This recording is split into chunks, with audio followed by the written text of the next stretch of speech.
नमस्कार दोस्तों, आज हम बात करेंगे एक ऐसे मुद्दे पर जो आजकल न्यूज़ चैनलों और सोशल मीडिया की सुर्खियों में छाया हुआ है, वक्फ बोर्ड। आज हम आपको बताएंगे कि वक्फ बोर्ड क्या है, इस पर देश में इतना विवाद क्यों हो रहा है, बीजेपी को इससे क्या फ़ायदा हुआ और विपक्षी नेता क्यों इसे हवा दे रहे हैं। तो तैयार हो जाइए, क्योंकि आज हम एक ऐसा खुलासा करने वाले हैं जो आपकी आंखें खोल देगा।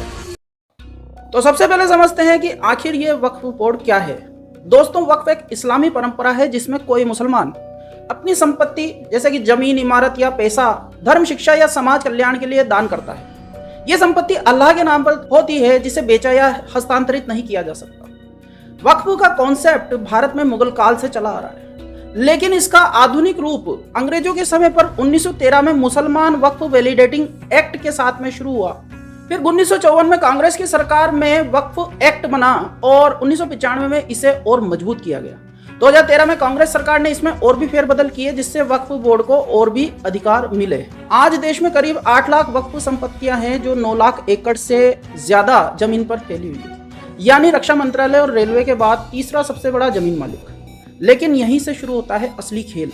इन संपत्तियों में मस्जिदें, मदरसे, कब्रिस्तान तो हैं ही, लेकिन कई बार गांव, मंदिर और सरकारी जमीनें भी वक्फ के नाम पर दावा की जाती है, और यही वो पेंच है जिसको मीडिया बार बार दिखा रहा है। इसने ही आज वक्फ को विवादों का केंद्र बना दिया है।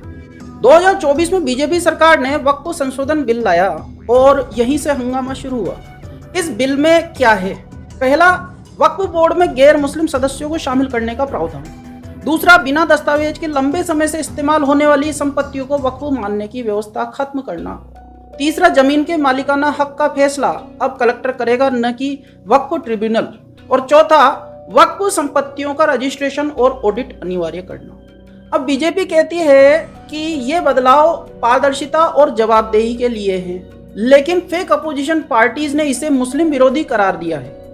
AIMIM के असदुद्दीन ओवैसी ने तो संसद में बिल की कॉपी फाड़ दी और कहा यह बिल मुस्लिमों को दोयम दर्जे का नागरिक बनाना चाहता है। तो कौन सही है, या इसके पीछे कोई सियासी मकसद है? दोस्तों, बीजेपी का हथियार है ध्रुवीकरण। वक्फ बिल के जरिए बीजेपी ने हिंदुओं को संदेश दिया है कि वो मुस्लिम संस्थानों पर नकेल कस रही है। कई हिंदू संगठन दावा करते हैं कि वक्फ बोर्ड ने उनकी जमीनें हड़प ली। बीजेपी ने इस भावना को भुनाया और कहा हम इसे ठीक करेंगे।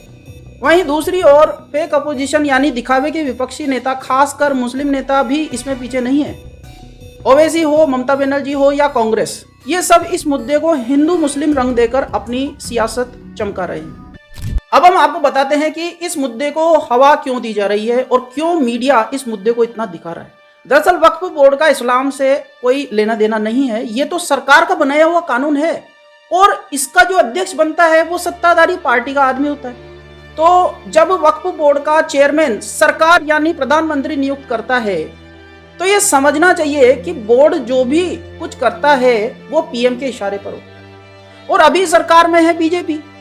मतलब मान लो कि किसी लैंड के लिए वक्फ बोर्ड ने दावा किया कि भाई ये तो हमारी है, तो ये दावा किसकी तरफ से हुआ है? मुस्लिमों की तरफ से या पीएम की तरफ से? क्योंकि जो अध्यक्ष है या चेयरमैन है उसकी बिना परमिशन के वक्फ बोर्ड तो कभी कोई दावा कर ही नहीं सकता है। एक और बात कि मीडिया के बिकाऊ एंकर दिन भर चिल्लाते रहते हैं कि वक्फ बोर्ड ने इस जमीन पर दावा किया, तो दावा तो कल को कोई भी कर सकता है ना।